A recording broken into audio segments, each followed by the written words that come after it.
Types of investments: stocks, bonds, ETFs, funds. Understanding the different types of investments is crucial for building a well-balanced portfolio. Whether you're just starting or are an experienced investor, knowing the features, risks, and benefits of various investment types helps you make informed decisions. Here we'll explore the key investment types: stocks, bonds, ETFs, and mutual funds. First one are stocks. Stocks, also called equities, represent ownership in a company. When you buy stocks, you purchase shares of that company, making you a part owner. As a shareholder, you have a claim on a portion of the company's assets and profits, depending on the number of shares you own. Companies issue stocks to raise capital, which can be used for growth, development, or to pay off debts. Key characteristics of stocks: ownership and voting rights. With most common stocks, you also get the right to vote on important company decisions, such as the election of the board of directors or approval of mergers. Each share usually grants one vote. Dividends. Some companies pay out a portion of their profits to shareholders in the form of dividends. Dividends are not guaranteed, and not all companies pay them. Dividends can be a regular source of income for shareholders. Capital gains. If the company grows and becomes more profitable, the price of its stock typically increases.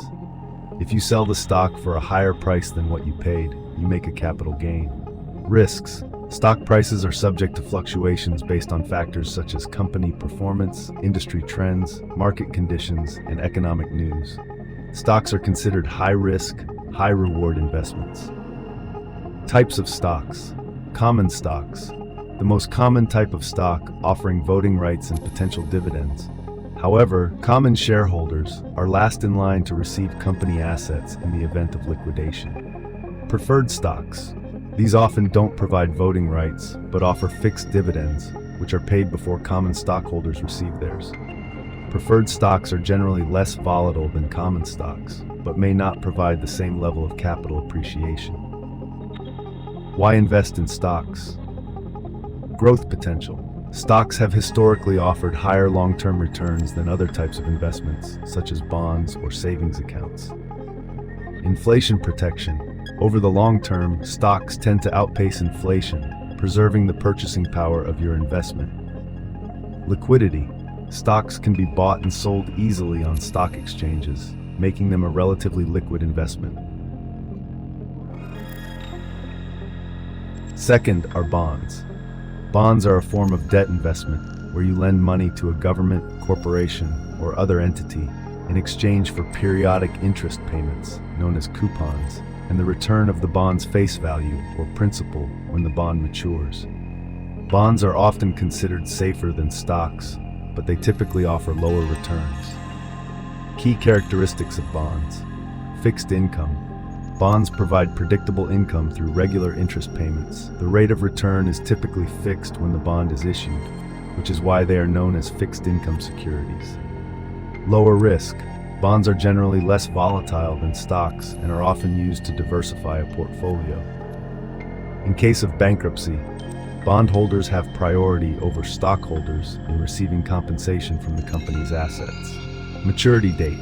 Bonds have a specific maturity date, which can range from a few months to 30 years. Upon maturity, the bond issuer repays the face value of the bond to the bondholder. Credit risk. The risk associated with bonds depends on the creditworthiness of the issuer.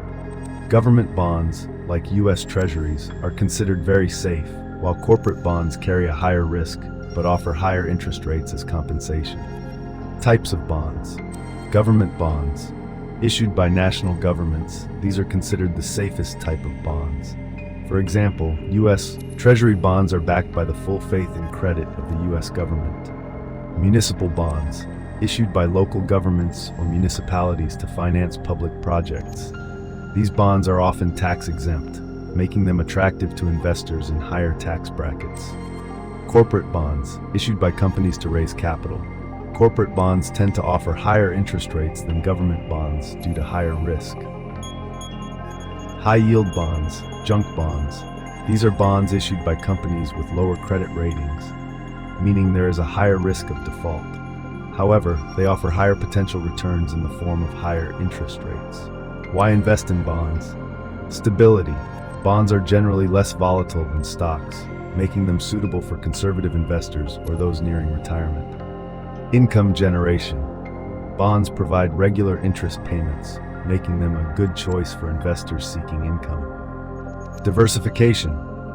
Including bonds in a portfolio alongside stocks can help balance risk, especially during market downturns.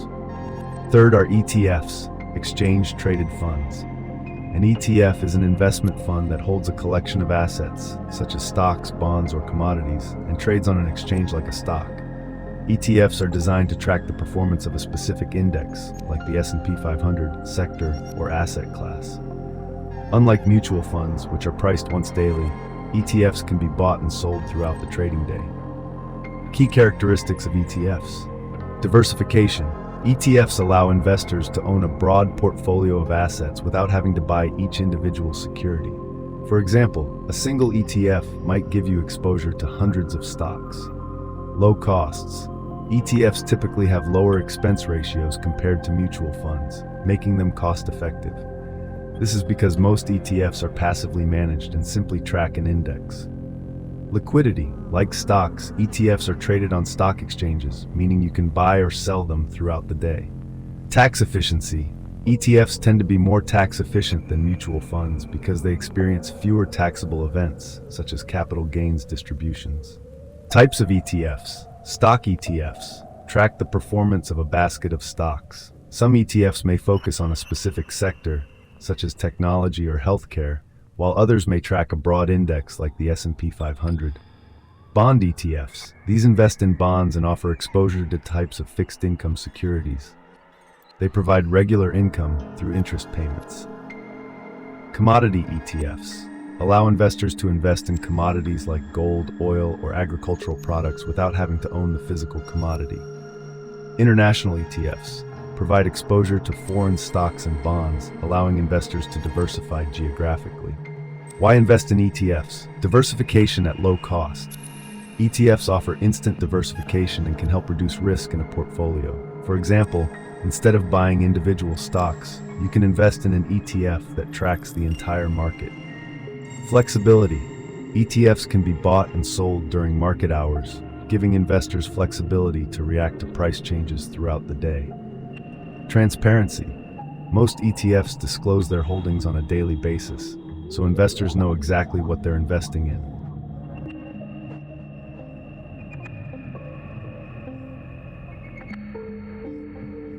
Fourth are mutual funds. Mutual funds are investment vehicles that pool money from multiple investors to invest in a diversified portfolio of stocks, bonds, or other securities. These funds are managed by professional fund managers who make decisions on behalf of the investors.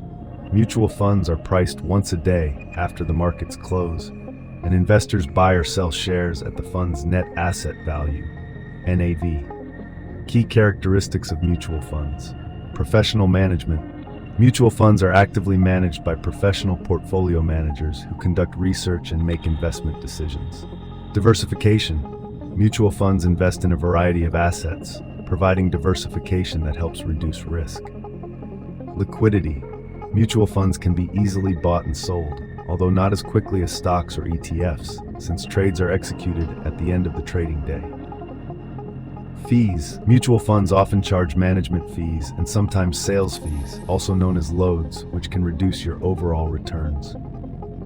Types of mutual funds. Stock funds invest primarily in stocks. They can focus on specific sectors, regions, or styles, like growth or value. Bond funds focus on fixed income securities like bonds.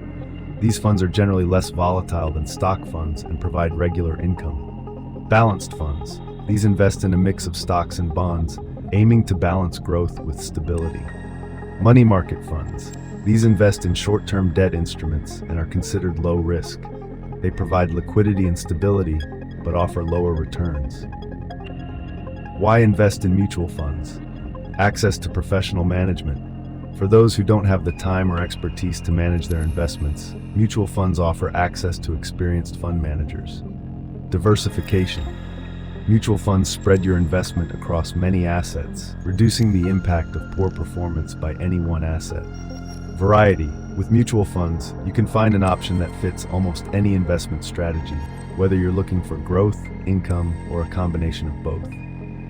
Conclusion. Each type of investment, stocks, bonds, ETFs, and mutual funds, has its unique features, risks, and benefits. Stocks offer high growth potential but come with higher risks. Bonds provide stability and income but may offer lower returns.